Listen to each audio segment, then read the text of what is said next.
છૂટાછેડાના 5 વર્ષ પછી બનેલી ઘટના. રવિ કેરી ખરીદવા આવ્યો હતો, પરંતુ જ્યારે તેણે તેની છૂટાછેડા લીધેલી પત્નીને બજારમાં શાકભાજી વેચતા જોઈ ત્યારે તે ચોંકી ગયો. નીતાની સામે જમીન પર કેટલાક શાકભાજી ગોઠવેલા હતા અને તે ઉદાસ બેઠી હતી. ગ્રાહકની રાહ જોઈ રહી હતી. રવિ ખુશીથી મનમાં ગણગણાટ કરવા લાગ્યો. છૂટાછેડા સમયે તો મોટા ઉપાડે કહેતી હતી કે તારા કરતાં 2 ગણો સારો પતિ મળશે, પણ એવું લાગે છે કે તેને કોઈ એવો પતિ મળી ગયો છે જે બેઠા બેઠા ખાય છે. તેથી જ તે તેની પત્નીને શાકભાજી વેચવા મજબૂર કરી રહ્યો છે. તેની ઈચ્છા ન હોવા છતાં નીતા શાકભાજી વેચતી હતી એ બાજુ તે ખેંચાઈ ગયો. અચાનક રવિએ મોઢા ઉપર રૂમાલ બાંધી લીધો. ગમે તે હોય, પાછલા 5 વર્ષમાં રવિ ઘણો બદલાઈ ગયો હતો. થોડો જાડો થઈ ગયો હતો, રંગ પણ નિખરી ગયો હતો. તેણે સૂટ બૂટ પહેરેલા હોવાથી તે એક સજ્જન જેવો દેખાતો હતો.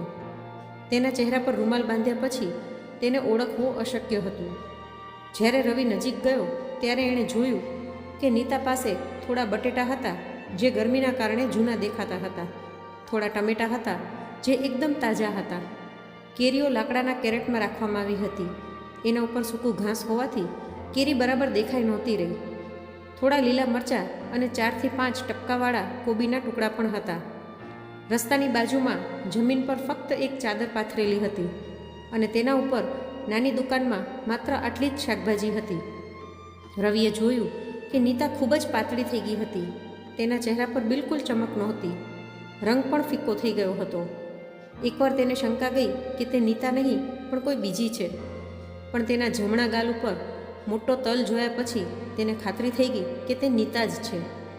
નીતાએ આશાસ્પદ નજરે તેની સામે જોયું અને પછી ઉતાવળે કહ્યું, સાહેબ, શું શાક લેવું છે? પડોશમાં શાકભાજી વેચતી એક સ્ત્રીએ વચ્ચે કહ્યું, સાહેબ, તેની પાસે તો વાસી શાકભાજી છે. જો તમને તાજા શાકભાજી જોઈતા હોય તો અહીં આવો. પણ નીતા ઉતાવળમાં બોલી, ના સાહેબ, આ જૂનું નથી. તડકાને કારણે થોડું કરમાઈ ગયું છે, નહીંતર બાકી તો આજે સવારે જ ખરીદ્યું હતું. નીતાના ચહેરા પર લાચારી અને મજબૂરીના હાવભાવ જોઈને રવિનું હૃદય જોરથી ધબકવા લાગ્યું. આખરે એણે જીવનના 5 વર્ષ તેની સાથે વિતાવ્યા હતા. છૂટાછેડા તો થઈ ગયા હતા, પણ આ 5 વર્ષોમાં કેટલીય યાદગાર અને સુંદર ક્ષણો પણ હતી. કંઈ પણ બોલ્યા વગર તેણે ઉપરથી ઘાસ હટાવ્યું અને કેરી તરફ જોવા લાગ્યું. કેરીઓ સારી ગુણવત્તાની હતી, જો કે તેમાં થોડી કરચલીઓ પણ હતી, જાણે જૂની હોવાના કારણે તે કરમાઈ ગઈ હોય. તેણે કહ્યું, આ ખરેખર બગડેલી છે. નીતાએ અધીરાઈથી કહ્યું, ના સાહેબ, બગડી નથી. ખાલી દેખાવથી એવી લાગે છે. થોડી જ વધી છે ને, સાંજનો સમય છે, તો હું તમને સસ્તા ભાવે આપી દઈશ. ત્યાંથી જવાનો ડોર કરતાં રવિએ કહ્યું, મને ખબર છે કે આ બગડેલી છે. તેને છોલીને જુઓ, કદાચ તે અંદરથી પણ પોચી થઈ ગઈ હશે. તેણીએ વિનંતી કરી અને કહ્યું, સાહેબ, કૃપા કરીને એક કેરી ચાખી તો જુઓ. જો તેનો સ્વાદ ખરાબ હોય તો તેને ના ખરીદતા. મારી દીકરી છેલ્લા 2 દિવસથી બીમાર છે, જેના કારણે હું દુકાન યોગ્ય રીતે ગોઠવી શકતી નથી. દીકરીનું નામ સાંભળીને રવિ ચોંકી ગયો. તેની વહાલી દીકરીનો ચહેરો તેની સામે આવ્યો. છૂટાછેડા સમયે તેને છેલ્લી વાર જોઈ હતી ત્યારે તે 2 વર્ષની હતી. ગુડિયા હવે 7 વર્ષની હશે. રવિ આ બધું વિચારતો હતો ત્યાં નીતાએ એક કેરી ઉપાડી અને રવિને આપવા લાગી. પણ તે પોતાની દીકરીના વિચારોમાં ખોવાયેલો હતો. દીકરીની તબિયત ખરાબ થયાના સમાચાર મળ્યા પછી તેના હૃદયમાં કંઈક તૂટવા લાગ્યું. આ રહી કેરી સાહેબ, કૃપા કરીને તેનો સ્વાદ ચાખો. નીતાના શબ્દોને અવગણીને તે ઉતાવળમાં બોલ્યો, બધી કેરીઓનું વજન કરો. નીતાએ આશ્ચર્યથી તેની સામે જોયું અને કહ્યું, બધી જ? તે ખુશ થઈ ગઈ અને કેરીઓનું વજન કરવા લાગી. 8 કિલો કેરી હતી. તેણીએ 2 થેલીઓમાં કેરી મૂકી અને રવિને આપતા કહ્યું, હું 100 રૂપિયા કિલોના ભાવે વેચું છું, પણ તમે આ બધી કેરી લઈ રહ્યા છો તો તમને 80 રૂપિયા કિલોના ભાવે આપું છું. કુલ રકમ 640 રૂપિયા છે. સાહેબ, જો તમે વધારાના 40 રૂપિયા રાખો તો પણ તમારે ફક્ત 600 રૂપિયા ચૂકવવા પડશે. રવિએ કહ્યું, તમારી દીકરી બીમાર છે તો તમે 100 રૂપિયા કિલોના ભાવે જ આપો. પછી રવિએ 500 રૂપિયાની 2 નોટ આપી અને જવા લાગ્યો. નીતાએ પાછળથી બૂમ પાડી, જો હું 100 રૂપિયા કિલોના ભાવે આપું ને તો પણ 800 રૂપિયા જ થાય. એટલે સાહેબ, તમારા 200 રૂપિયા પાછા લઈ લો. તે અટકી ગયો, પણ તેણે કંઈ કહ્યું નહીં.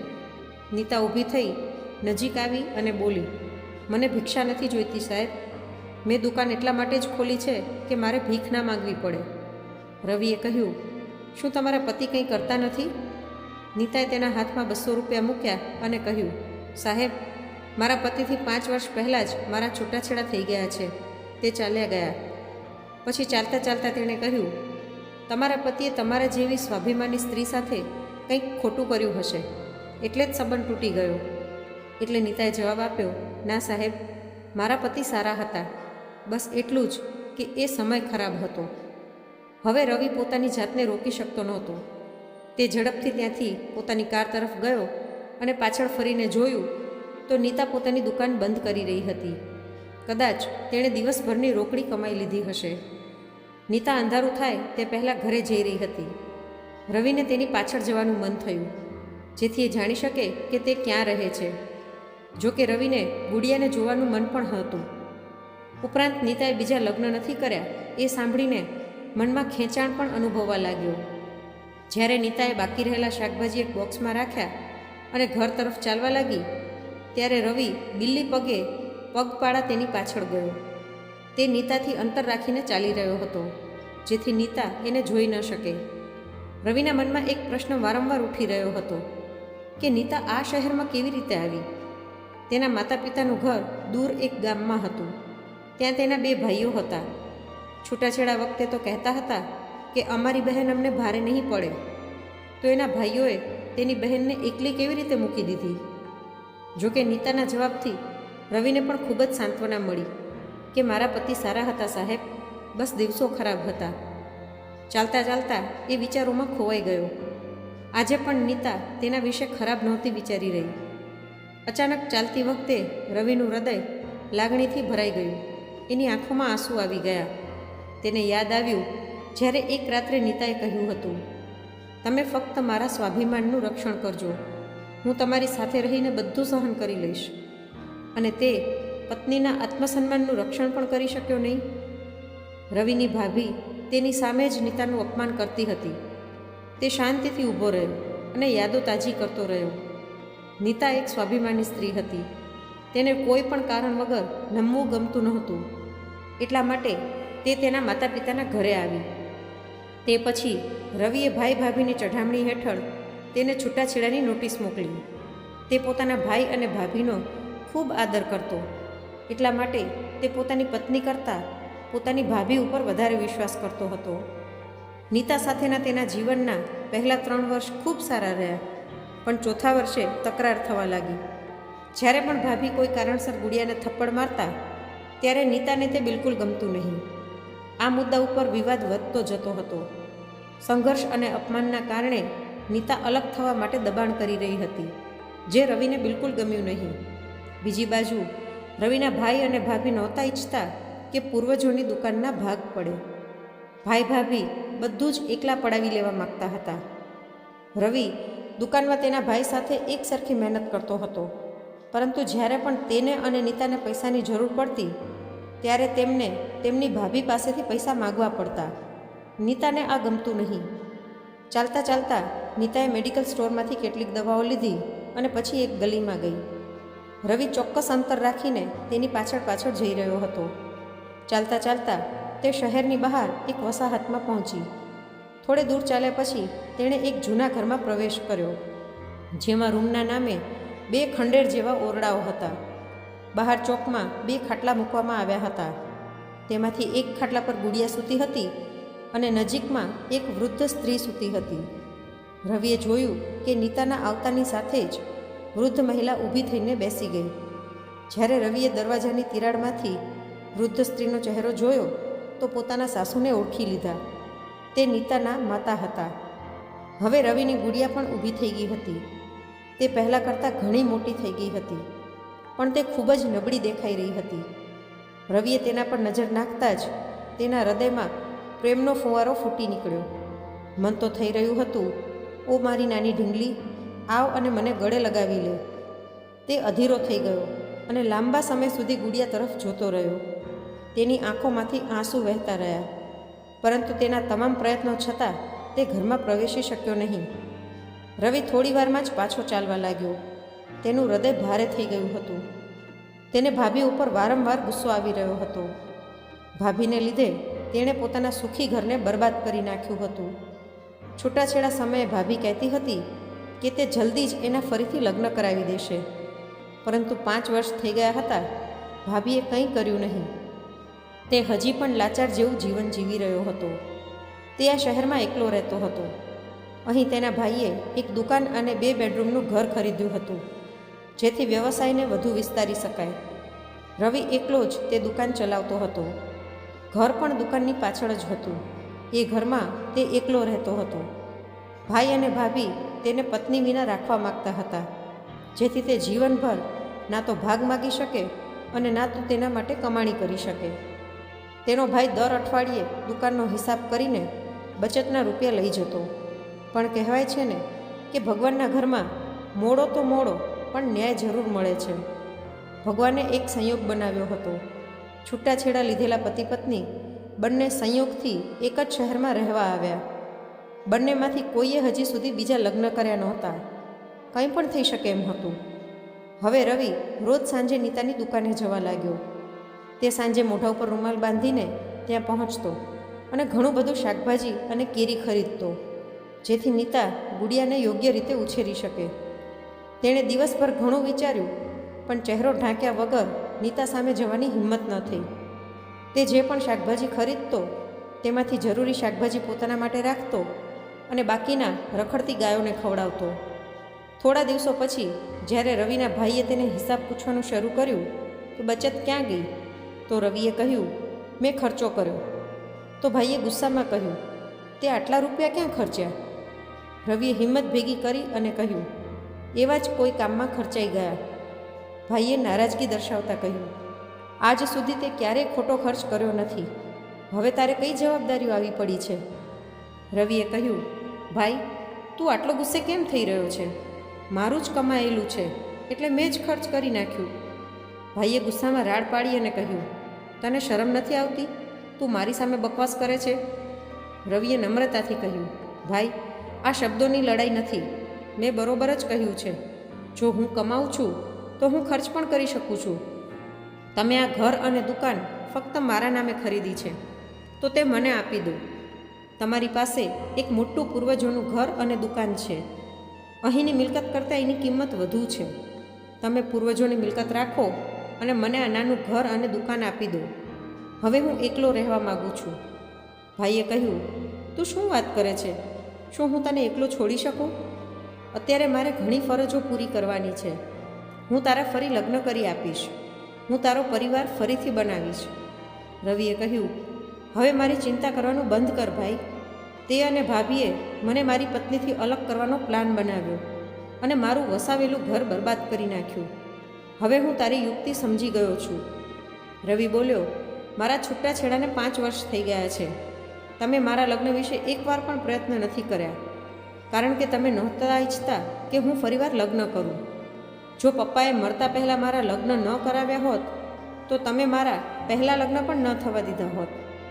રવિ બોલ્યો, તમારી પાસે મફતમાં એક મજૂર છે. તેની સાથે તમને મારી મિલકત પણ મળી ગઈ છે. તમે મારા લગ્ન શું કરાવવાના? હવે હું જાતે જ લગ્ન કરીશ. ભગવાનના ખાતર તમે મને મારા પોતાના હાલ ઉપર છોડી દો, અને જો ભવિષ્યમાં તું કંઈ ખોટું કરવાનો પ્રયાસ કરીશ તો તું જોજે કે હું તારી આખી મિલકતનો અડધો ભાગ લેવા આવીશ. મોટો ભાઈ સમજી ગયો કે તેની ચાલાકી હવે પકડાઈ ગઈ છે. હવે તે અને તેની પત્ની અહીં સુધી પહોંચી શકશે નહીં.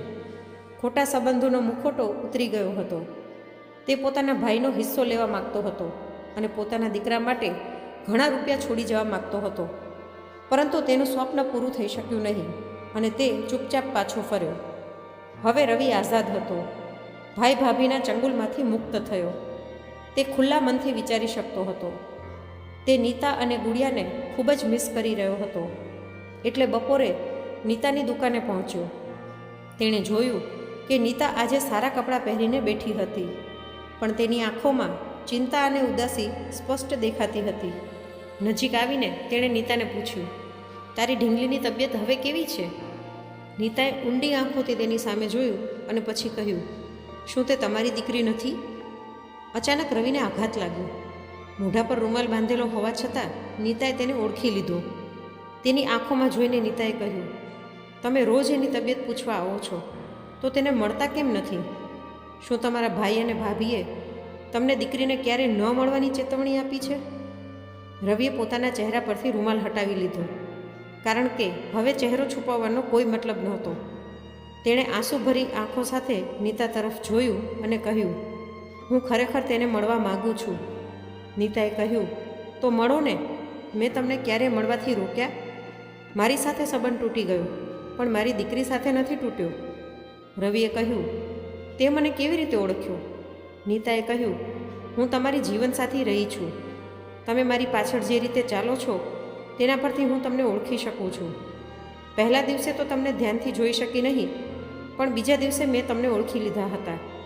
જ્યારે તમે ગુડિયા વિશે પૂછો છો ત્યારે તમારી આંખોમાં જે પીડા દેખાય છે તે ફક્ત એક પિતાની આંખોમાં જ જોઈ શકાય છે.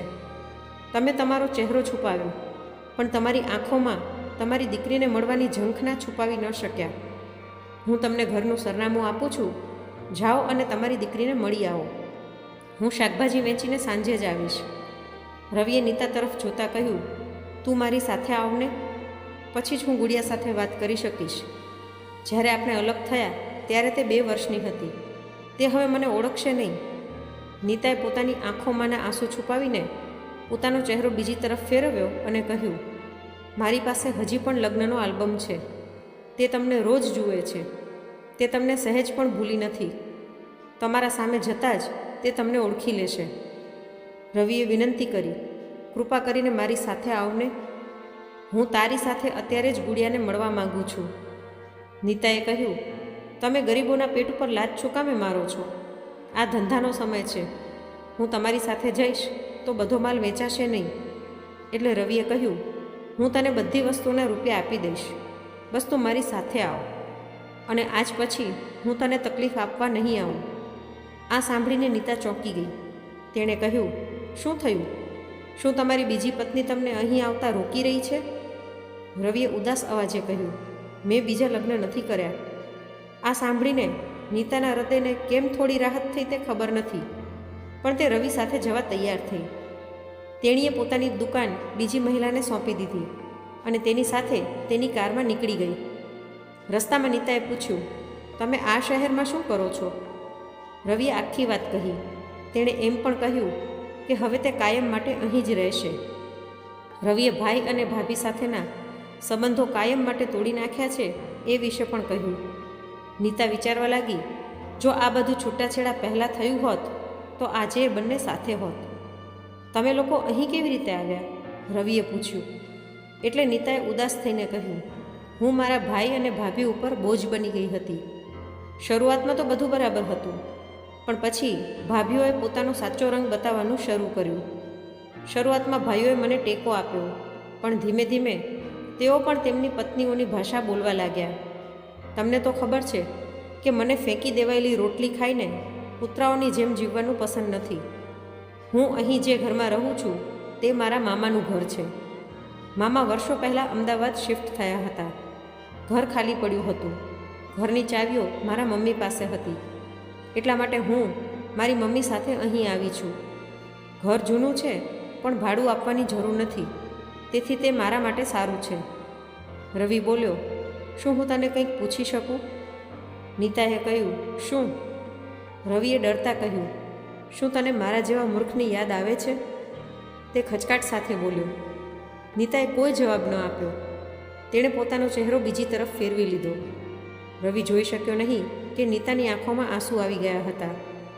બારીમાંથી બહાર જોતા તેણીએ કહ્યું, હવે મને કોઈ યાદ નથી. સવાર સાંજ મારા મનમાં એક જ વાત રહે છે કે હું મારી રોટી કેવી રીતે કમાઉં. આ ચિંતામાં જ દિવસ પસાર થાય છે.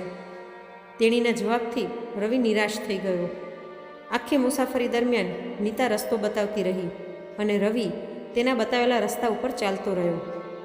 તેણે નીતાને સહેજ પણ શંકા ન જવા દીધી કે તે પહેલાં પણ તેની પાછળ પાછળ અહીં આવ્યો હતો. રવિ ઘરમાં પ્રવેશતાની સાથે જ તેનું હૃદય અંદરથી દુખવા લાગ્યું, કારણ કે ઘરની હાલત ખૂબ જ ખરાબ હતી. રૂમમાં ઘણી જગ્યાએ પ્લાસ્ટર પડી ગયું હતું. દિવાલો જર્જરિત થઈ ગઈ હતી. નીતા તેની આગળ ચાલી રહી હતી. રૂમની સામે પહોંચીને તેણે કહ્યું, ગુડિયા, જો તો કોણ આવ્યું છે? ગુડિયા હવે ઠીક હતી. તે સરકારી શાળાના યુનિફોર્મમાં હતી. રૂમમાંથી બહાર આવીને તે રવિ તરફ જોવા લાગી. નીતાની માતા પણ બહાર આવી. પાતળી ગુડિયા તેની મોટી આંખોથી રવિને જોઈ રહી હતી. રવિની આંખો કહી રહી હતી, ઓ મારા કાળજાના કટકા, નાની ગુડિયા, આવીને મને ગળે લગાવ. પણ ગુડિયા તેની પાસે ન આવી. તે ગઈ અને તેની માતાને ભેટી પડી. નીતાએ કહ્યું, બેટા ડર નહીં, એ તારા પિતા છે. ગુડિયાએ કહ્યું, એ મારા પિતા છે, પણ તે ખરાબ પિતા છે. એમણે તને ખૂબ રડાવી છે. ગુડિયા હવે 7 વર્ષની હતી અને તે ઘણી બધી બાબતો સમજી ગઈ હતી. રવિને જેનો ડર હતો તે જ થયું. એટલા માટે જ તે નીતાને સાથે લાવ્યો હતો. તે ખચકાટ સાથે તેની સાસુના પગ સ્પર્શ કરવા લાગ્યો. સાસુ પણ 2 ડગલા પાછળ હટી ગયા અને કહ્યું, મારાથી દૂર રહેજો. હવે તમારા અને મારા વચ્ચે કોઈ સંબંધ નથી, તેથી મને પગે લાગવાની કોઈ જરૂર નથી. રવિ ત્યાં જમીન પર બેસી ગયો. પછી આંખોમાં આંસુ સાથે તેણે હાથ ફેલાવ્યા અને પોતાની દીકરીને નજીક આવવાનો ઈશારો કરવા લાગ્યો. તેની આંખો કહી રહી હતી, દીકરી, મને એક વખત ગળે લગાડી લે. ગુડિયાએ તેની માતા તરફ જોયું. નીતાએ આંખોના ઈશારે તેને જવાનું કહ્યું. પછી ગુડિયા દોડીને તેના પિતાની છાતીએ ચોંટી ગઈ. રવિ માટે આ સ્વર્ગીય આનંદ હતો. તે ધ્રુસકે ને ધ્રુસકે રડવા લાગ્યો. રડતા રડતા તેણે કહ્યું, દીકરી, મને માફ કરજે. મારા જીવન વિશે નિર્ણય લેવામાં મેં ખૂબ મોડું કરી દીધું. નહીંતર તું અને તારી મમ્મી બહુ પહેલાં મારી સાથે હોત. પછી તેણે ગુડિયાને ખોળામાં લીધી અને તેને ગાડી પાસે લઈ ગયો અને કહ્યું, જો હું તારા માટે શું લાવ્યો છું. રવિએ ગાડીમાંથી એક મોટી બેગ કાઢી. તેમાં ગુડિયા માટે ઘણા બધા રમકડાં, કપડાં અને ચોકલેટના બોક્સ હતા. તેણે એક પછી એક વસ્તુઓ કાઢીને ગુડિયાને આપવાનું શરૂ કર્યું. નીતા બધું ધ્યાનથી જોઈ રહી હતી. તેનું હૃદય એ વિચારથી ધબકતું હતું કે તે થેલીમાંથી તેના માટે પણ કંઈક નીકળશે. જોકે આખી બેગ ખાલી થઈ ગઈ હતી. નીતા માટે સાડી પણ નહોતી. નીતા સમજી ગઈ કે તે અહીં ફક્ત તેની દીકરી માટે આવ્યો છે. ગુડિયા આટલી બધી વસ્તુઓ મેળવીને ખૂબ જ ખુશ હતી. નીતાએ કહ્યું, ચાલો હવે જઈએ, મારે દુકાને જવું પડશે. રવિએ ગુડિયાના માથા પર હાથ ફેરવ્યો અને કહ્યું, બેટા, હું ફરી આવીશ. પછી તે બહાર આવ્યો અને ગાડીમાં બેઠો. નીતા તેની બાજુમાં શાંતિથી બેઠી. હવે બંને ચૂપ હતા. નીતા વિચારી રહી હતી, આટલું બધું મારી દીકરી માટે લાવ્યો હતો, તેમાંથી એકાદ ઉપાડીને મને ખુશ કરવા માટે આપી દીધું હોત. છૂટાછેડા થઈ ગયા છે એનો અર્થ એ નથી કે બધું પૂરું થઈ ગયું. ગાડી ચલાવતા ચલાવતા રવિએ કહ્યું, શું હું તને કંઈક પૂછી શકું? નીતાએ કહ્યું, શું? જો હું તારા માટે કંઈક લાવું તો તું લઈ લઈશ? નીતાએ આશ્ચર્યથી તેની તરફ જોયું. પછી બોલી, જો તમે લાવ્યા હોત તો ઘરે જ આપી દેવું હતું, પણ હવે જવા દો. રવિ ઉતાવળમાં બોલ્યો, હું લાવ્યો છું. મને વચન આપ કે તું તે લઈ લઈશ, ના નહીં પાડે. નીતાનું હૃદય જોરથી ધબકવા લાગ્યું. તે વિચારવા લાગી કે તે શું લાવ્યો હશે. પોતાની આંતરિક ઉત્તેજના છુપાવીને તેણે કહ્યું, આ વખતે મને આપો, પણ જો તમે ફરીથી કંઈક લાવશો તો હું નહીં લઉં, આટલું કહી દઉં છું. રવિએ પોતાનો હાથ ખિસ્સામાં નાખ્યો અને પછી પોતાની બંધ મુઠ્ઠી તેના તરફ લંબાવી. નીતાએ ધબકતા હૃદય સાથે હાથ લંબાવ્યો. રવિએ તેના હાથમાં જે મૂક્યું તે જોઈને તે ખુશીથી ઉછળી પડી, કારણ કે તે એક સુંદર સોનાનું મંગળસૂત્ર હતું. રવિનું હૃદય પણ જોરથી ધબકતું હતું. આ કારણે તે ડરી ગયો અને તેણે ગાડી રોકી દીધી. નીતાના ગળામાંથી એક ગૂંગળામણ ભર્યો અવાજ નીકળ્યો. આ શું છે? તેણે કહ્યું, કૃપા કરીને ના ન કહેતી. હું ઘણી બધી અપેક્ષાઓ સાથે આવ્યો છું. હું મારી બધી ભૂલો માટે માફી માંગુ છું. હું ખૂબ જ મૂર્ખ વ્યક્તિ છું. તેથી જ મારા પોતાના લોકોએ મને છેતર્યું અને તને મારાથી દૂર કરી નાખી. જ્યાં મારે તારી સાથે ઊભા રહેવું જોઈતું હતું ત્યાં હું ઊભો રહી શક્યો નહીં. પણ હવે હું વચન આપું છું, હું આખી જિંદગી તારા માટે જીવીશ. આપણે આપણી પ્રિય દુનિયા ફરીથી બનાવીશું. આપણે ગુડિયાને સારી રીતે ઉછેરીશું. હું તારી માતાનું પણ ધ્યાન રાખીશ. અચાનક નીતા સ્થિર થઈ ગઈ. એ કંઈ બોલવાની હાલતમાં નહોતી. તે ફક્ત મંગળસૂત્ર તરફ જોઈ રહી હતી. રવિએ કહ્યું, નીતા, ઓ નીતા, હું તારો જ રવિ છું, જેના હાથનું ઓશીકું બનાવ્યા વગર તું સૂઈ શકતી નહોતી. મહેરબાની કરીને ના ન કહેતી. હું તને આવું જીવન જીવતા જોઈ શકતો નથી. જ્યારથી મેં તને આ હાલતમાં જોઈ છે ત્યારથી હું દરરોજ રડું છું. આટલું કહીને તે રડવા લાગ્યો.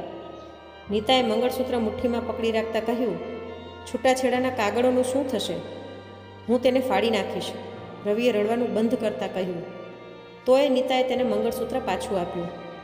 રવિએ આંસુ ભરેલી આંખોથી તેની સામે જોયું અને બંને હાથ જોડી દીધા. હળવેથી નીતાએ કહ્યું, આ મંગળસૂત્ર તમે તમારા હાથે જ મને પહેરાવો. આ સાંભળીને તે ખુશીથી કૂદી પડ્યો. તેણે મંગળસૂત્ર લીધું અને તરત જ નીતાને પહેરાવ્યું. તે ખુશીથી પાગલ થઈ ગયો. ગાડી ચાલુ કરી અને ચલાવવા લાગ્યો. નીતા તેનો હાથ પકડી રાખે છે અને કહ્યું, હવે હું દુકાને નહીં જાઉં, તમે તમારા ઘરે લઈ જાઓ. રવિએ પહેલાં તો ગાડી નીતાના ઘર તરફ પાછી ફેરવી. ત્યાંથી તેણે ગુડિયા અને સાસુને ગાડીમાં બેસાડ્યા અને પોતાના ઘર તરફ જવા લાગ્યો. કારણ કે નીતાના લગ્ન પછી જ તે ઘર બનવાનું હતું. તો મિત્રો, આજની આ વાર્તા તમને કેવી લાગી તે કોમેન્ટમાં જરૂરથી જણાવજો. અને જો વાર્તા ગમી હોય તો લાઈક કરીને વધુમાં વધુ શેર પણ કરજો. અને આવી જ અવનવી વાર્તા સાંભળવા માટે ચેનલને સબસ્ક્રાઈબ જરૂરથી કરજો.